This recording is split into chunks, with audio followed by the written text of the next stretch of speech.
कर्मकांड किए, ये इसलिए किए कि एक मनुष्य दूसरे मनुष्य का कल्याण न कर सके, इनको बीच में लूटा जाए। इस मनुष्य को, ये कल्याण करने वाला मनुष्य है, इस मनुष्य का कल्याण करना चाहता है, वो उसको मानसिक गुलाम बना दिया, गुलाम बना दिया। मानसिक गुलाम, तू डायरेक्ट इसका कल्याण नहीं कर सकता, उसमें अंधश्रद्धा डाल दिया कि तू इस माध्यम से जा, तब वो ईश्वर उसका कल्याण करेगा, तू डायरेक्ट नहीं कल्याण कर सकता है।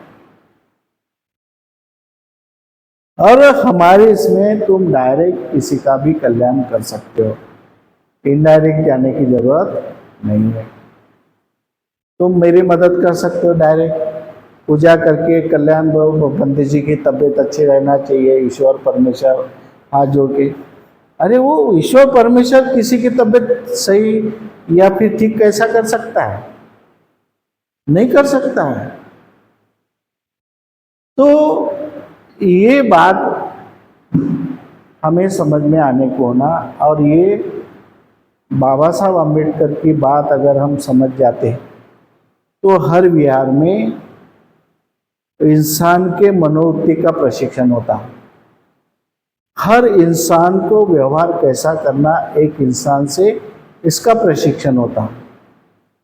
हर इंसान, बच्चों की समस्याएं, स्टूडेंट की समस्याएं, विद्यार्थी की समस्याएं, गरीब लोगों की समस्याएं, काम की समस्याएं, रोजगार की समस्याएं, ये डायरेक्ट एक इंसान दूसरे इंसान से साथ मिल करके समस्या, आज हमारी कई समस्या छूट जाती थी,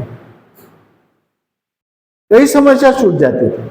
आज मेरे पास 1 लाख रुपया है, एक बच्चा निराधार है, उसको सिर्फ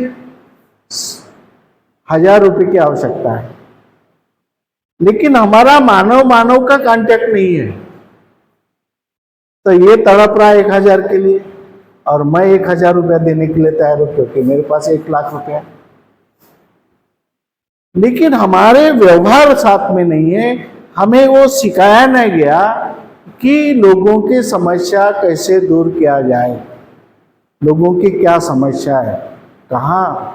ये क्रिश्चियन लोग जा रहे, घर घर जाकर उनकी समस्या देख रहे, उनकी मदद कर रहे। ब्राह्मण लोग भंगी समाज के यहाँ जा रहे, उनकी समस्या देख रहे, उनको ये कर रहे, और हम इसमें लटके हुए। हम पूजा अर्चा में, और जो मुख्य काम है, जो मुख्य कार्य है, वो हमने छोड़ दिया, जो डायरेक्ट समस्या दूर करने के, वो हमने छोड़ दिए। आज बेचारे देहातों में कितने तड़प रहे हैं, कितने लोगों को एजुकेशन के बारे में आज उस दिन हमारी चर्चा होगी कि लोगों को कास्ट वैलिडिटी कैसी की जाती है, कौन से प्रमाण पत्र चाहिए, कौन से प्रमाण पत्र जोड़ना चाहिए।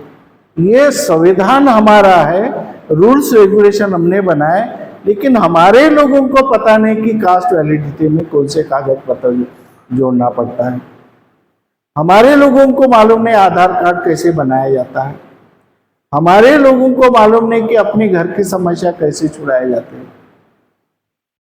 हमें जगह खरीदना है तो कौन से कागज पत्र चाहिए, क्या चाहिए, ये मालूम नहीं हमको। हमारे समस्या के लिए जो भी चाहिए वो हमें पता नहीं, क्योंकि हमारा प्रशिक्षण नहीं है। एक इंसान का दूसरे इंसान के साथ में जो प्रशिक्षण होना चाहिए, वो प्रशिक्षण व्यवहारिक प्रशिक्षण होना चाहिए कि एक मनुष्य दूसरे इंसान की समस्या दूर कर सके और उसका कल्याण कर सके, उसके दुख का निराकरण कर सके। इसके लिए हम इकट्ठा आकर के, प्रशिक्षित होकर के हम समस्या दूर करते हैं।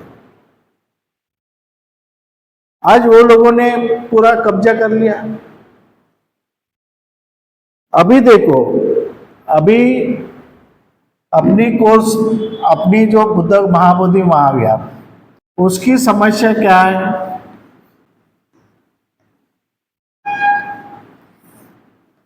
उसकी समस्या है कि उसका जो एक बना हुआ है बुद्ध विहार एक्ट, बीटी एक्ट बोलते हैं 1950 को, वो रद्द करना है। वो रद्द कहाँ हो सकता है, कैसे हो सकता है, उसके बारे में हमें जानकारी है क्या? वो रद्द कैसा हो सकता है, कहाँ हो सकता है, कैसे किया जाते, इसके बारे में लोगों को जानकारी नहीं है। कुछ लोगों को जानकारी होगी, जो कुछ चंद लोग हैं, कुछ ऐसे कम लोग हैं जिनको इस बारे में जानकारी होगी। इसकी समस्या बिहार विधानसभा में है। विधानसभा में है,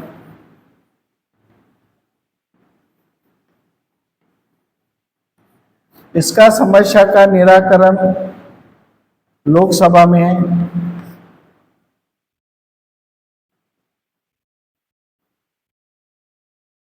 इसका समाधान सुप्रीम कोर्ट में, सुप्रीम कोर्ट में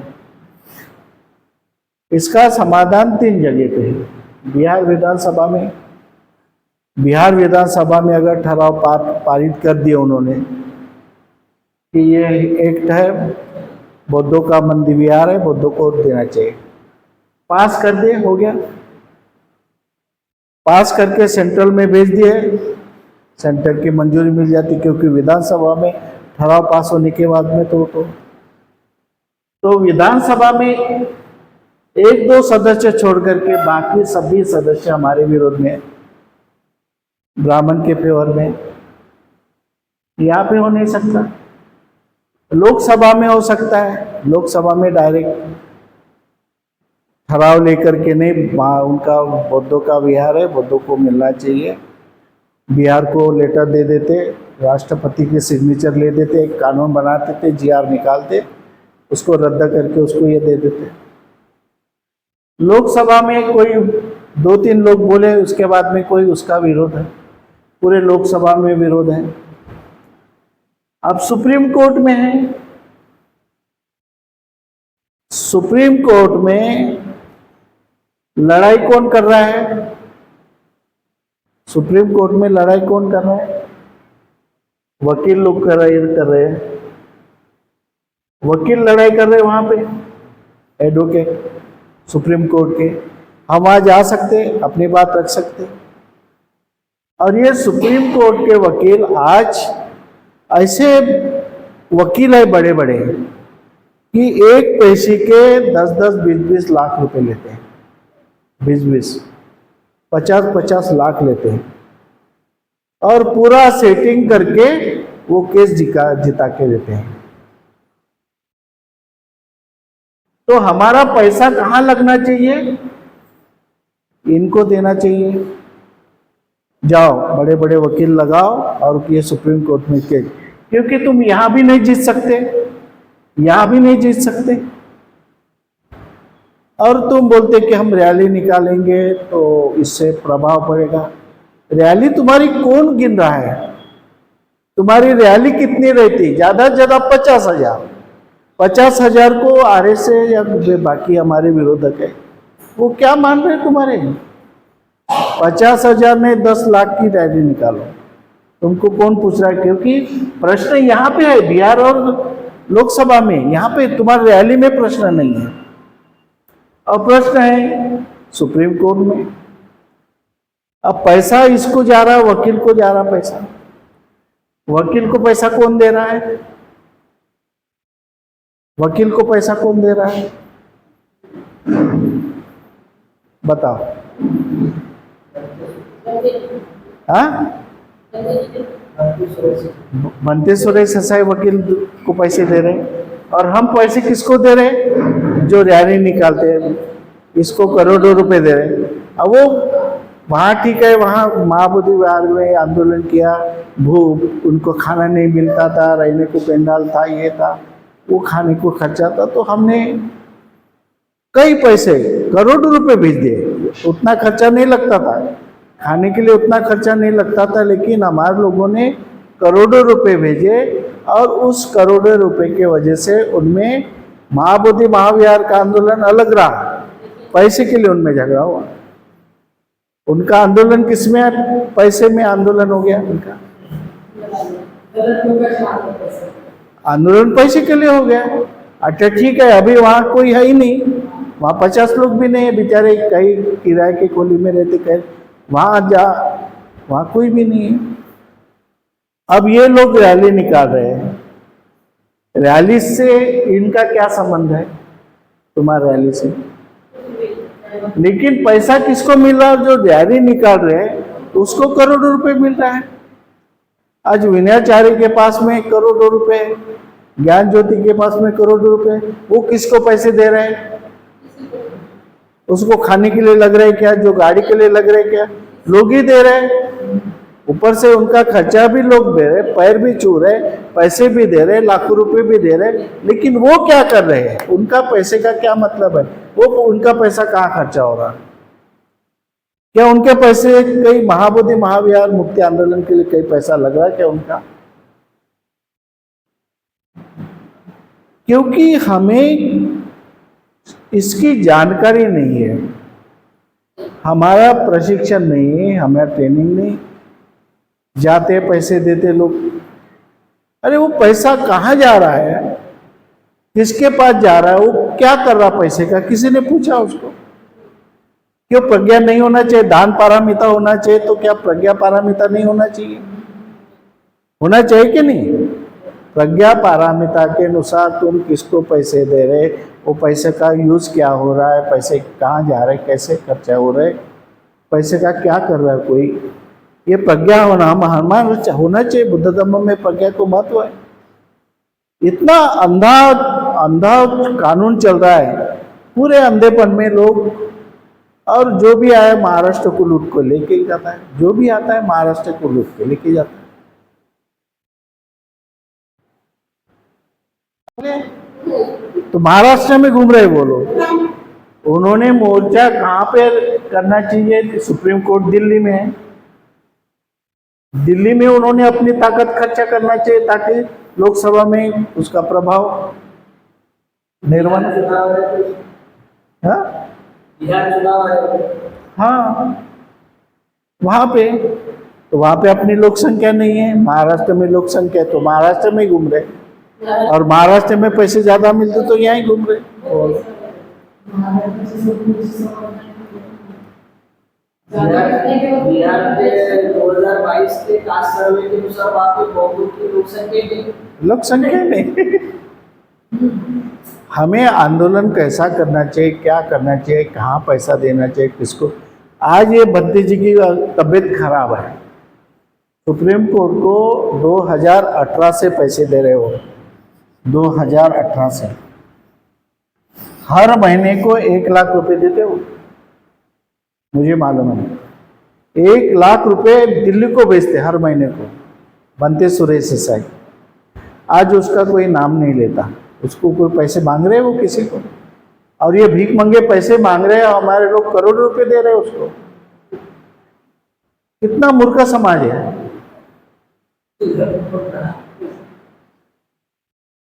इतना बौद्ध समाज इतना मूर्ख रहेगा, ये कभी नहीं किसी ने समझा। ये मूर्ख क्यों बना? इसके वजह से बना। ये जो पुरोहित है इसने चिवर पहना, ये हमारे लोग हो गए, जैसा चिवर दिखा कि ऐसे पागल हो गए, फटाफट पैर लगेंगे, कितना पैसा चाहिए, क्या उसका आशीर्वाद मिला तो ऐसा लगेगा कि मेरी सब समस्या दूर हो गई। उसने सिर्फ भव तो सब मंगलन बोला तो भी हमारे ऐसा लगता है कि कितना बड़ा आशीर्वाद मिल गया। अब इसको आशीर्वाद देने का क्या अधिकार है? इसके आशीर्वाद से किसी का भला हो सकता क्या? इसको दान देने से किसी का भला हो सकता क्या? दान जहां पे देना है, जिसको आवश्यकता है वहां दान देना चाहिए। लेकिन हमारे जो दलाल बैठे हैं पावती बुक लेके, बस बिहार में घूमेंगे, इतना पैसा देना पड़ता है। क्यों? वो वहां जहाँ बिहार में भेजना पड़ता है, बुद्धगया भेजना पड़ता है। पावती बुक निकालो, लोगों से पैसे निकालो और भेज दो। और वो पैसा कहाँ जा रहा, क्या कर रहे पैसे का, इसके बारे में किसी को पता नहीं है।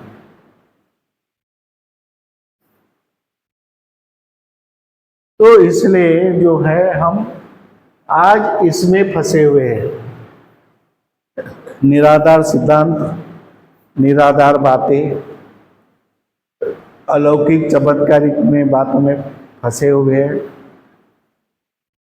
वो ज्ञान ज्योति सांप पकड़ता है, सांप पकड़ना किसका काम है?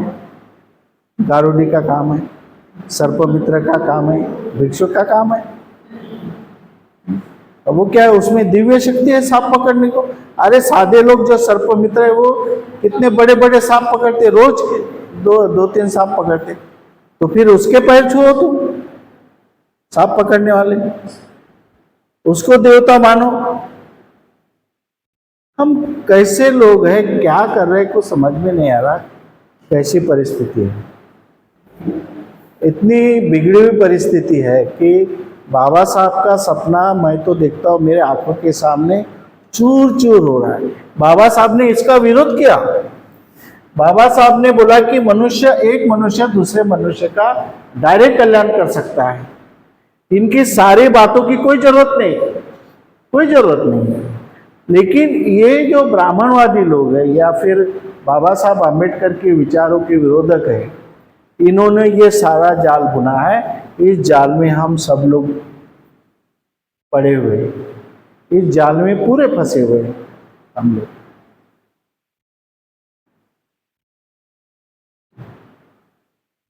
ऐसी परिस्थिति है। तो हमें समझना चाहिए कि बाबा साहब आम्बेडकर कहते हैं कि बाबा साहब आम्बेडकर, डॉक्टर भीमराव बी.आर. आम्बेडकर एक दूरदर्शी नेता। बाबा साहब आम्बेडकर कौन थे? एक दूरदर्शी नेता, एक समाज सुधारक थे, समाज जीवन सुधारक थे। पूरे समाज का जीवन सुधारना चाहते थे, एक आदमी का जीवन सुधारना नहीं चाहते थे। समाज सुधारक, जीवन सुधारक, तुम्हारा पूरा संपूर्ण जीवन वो सुधारना चाहते थे। समाज सुधारक और भारतीय संविधान के निर्माता, जिन्होंने संविधान लिखा और पूरे विश्व के ज्ञान के प्रतीक। आज पूरे विश्व में ज्ञान का प्रतीक बाबा साहब को मानते हैं, ना ज्ञान ज्योति को मानते हैं, ना तुम्हारा विनयचार्य को मानते हैं, ना कोई दूसरे भंते जी को मानते हैं। हम जिन भंते जी के पीछे जा रहे हैं ना, जीवाधारी के पीछे, उनको बाबा साहब आम्बेडकर के सामने कुछ भी नहीं है। वो बाबा साहब आम्बेडकर के सामने कुछ भी नहीं है। हम बाबा साहब को बाजू में रख देते, बाबा साहब को अपमान करते कभी कभी, इनके माध्यम से, इनके वजह से। ये बोलते बाबा साहब का क्या काम है, हमको बुद्ध मिल गया, बुद्ध से सब कुछ होता है, बुद्ध की पूजा करो, बुद्ध का ये करो, बाबा साहब का क्या। इस तरह से बाबा साहब आम्बेडकर ने हमेशा तर्क, विज्ञान और मानवतावादी मूल्यों को प्राथमिकता दी थी। हमेशा उन्होंने, उनके विचारों में ऐसे सिद्धांत या मान्यताएं जो केवल निराधार कल्पनाओं, अंधविश्वास या परंपरा पे आधारित हो और जिसमें तार्किक रूप से सिद्ध न किया जा सके, वे समाज के लिए गंभीर खतरा पैदा करती है। समाज के लिए गंभीर खतरा है ये, पूरा गंभीर, बहुत गंभीर खतरा है। ये खतरा कहाँ तुमको लेके जाएगा, कौन से खड्डे में समझ जाएगा, ये बता नहीं सकता। क्योंकि तुम्हारे में इतना अंधविश्वास निर्माण हुआ अपने लोगों में कि उस अंधविश्वास के से बाहर कैसे निकाले, यह सवाल पैदा हो गया। ये सवाल पैदा हो गया अभी। बाबा साहब ऐसे विचारों के थे करके बाबा साहब पसंद नहीं आते लोगों को। ये बाबा साहब के ऐसे विचार है। तुम लोगों को लूटना चाहते हो, लोगों को गुलाम बनाना चाहते हो, लोगों को का शोषण करना चाहते हो, और बाबा साहब जागरूक करना चाहते हैं, तो तुम बाबा साहब के विरोधक है। भला ही बाबा साहब का फोटो लगाते होंगे, जय भीम बोलते होंगे ये, लेकिन बाबा साहब के विचारों के विरोधक है। आज जो बाबा साहब ने बोला 22 प्रतिज्ञा दी, वो भी लोग नहीं मान रहे अभी। उसकी कोई जरूरत नहीं। ब्रह्मा भी हमारा है, विष्णु भी हमारा, राम भी हमारा है, गणपति भी हमारा है। लाओ सबको घर में फिर से लेके आओ। दिवाली भी हमारी है, नागपंचमी भी हमारी है, बैल भी हमारी, सभी बोल रहे सत्य। लाओ फिर कर से। फिर हिंदू धर्म बदलाने की क्या जरूरत थी? सभी तुम्हारा था। कल चल के राम भी हमारा चाहे बोलेंगे, राम के मंदिर में जाएंगे लोग। बुद्ध का विष्णु का अवतार बनाए, वो विष्णु भी हमारा चाहे और बुद्ध भी हमारा चाहे, वो मंदिर में भी जाएंगे, विष्णु के मंदिर में भी जाएंगे। राम हमारा चाहे, राम के मंदिर में भी जाएंगे। फिर से वो पुरानी परिस्थिति निर्माण होगी, क्योंकि वो वातावरण ऐसा, हमारे लोग स्वयं हमारे जीवनधारी ऐसा वातावरण निर्माण कर रहे चारों तरफ। और बाबा साहब आम्बेडकर ने इतनी क्रांति की, सिर्फ धम्म दीक्षा नहीं दी, सिर्फ कुंतो धम्म नहीं दिया, तुम्हारे विचारों में क्रांति की। तुमको क्रांतिकारी एक विचार दिया, वो भी लिखित स्वरूप में दिया, द बुद्धा ने धम्मा, जो विश्व में क्रांति करने वाला किताब है।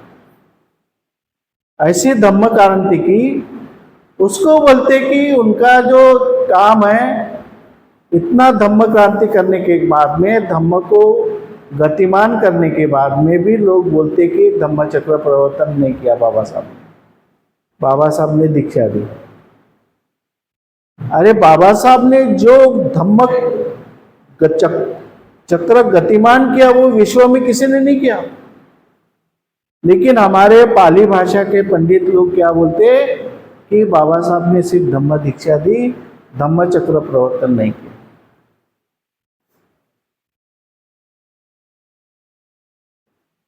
इतना ये पूरा जो है वो बाबा साहब के विरोध में काम चल रहा है। विनयचार्यों को पैसे दो, तुम्हारा कल्याण होगा। विनयचार्य तुम्हारा महाबोधि विहार मुक्त करने वाला है, उसको क्या थोड़ी सी सजाओगे तो क्या वो ऊपर उठाए? सजा होने से कोई आदमी महान होता क्या? हाँ, सजा होने से कोई महान आदमी होता?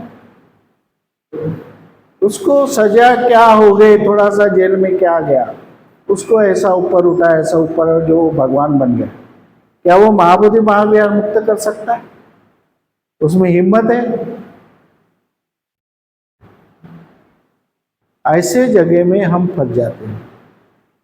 इसलिए बाबा साहब आम्बेडकर कहते हैं कि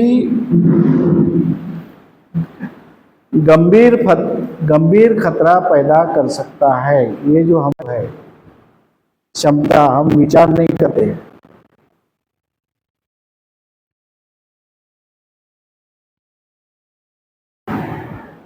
वहां पे पैसा नहीं खर्चा करेंगे अंधश्रद्धा में। जहाँ पे गए टाइम वो ज्ञान ज्योति का चला, वो कठिन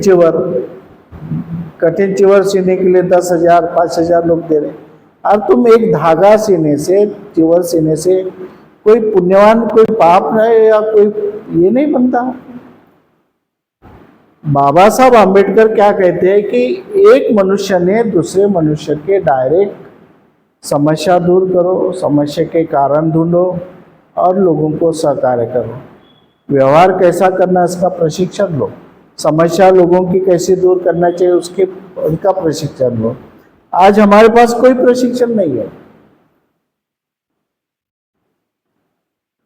आज कभी पटवारी के तरफ जाएंगे, अपना प्लाट रहेगा, उसको कौन से खरीदना है तो कौन से कागज पत्र चाहिए, क्या चाहिए, हमको रूम किराए से देना चाहिए तो कौन से कागज पत्र चाहिए, क्या चाहिए।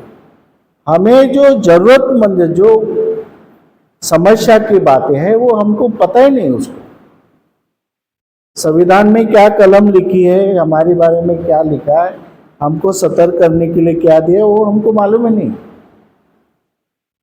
बच्चों को स्कॉलरशिप मिलती क्या, कहाँ से मिलती, कौन देता स्कॉलरशिप, बच्चों को फीस कौन भरता है अपने बच्चों के, इसके बारे में जो ज्ञान चाहिए वो ज्ञान नहीं। हम सारे कर्मकांडों में फंसे हुए हैं, जितने भी बौद्ध है।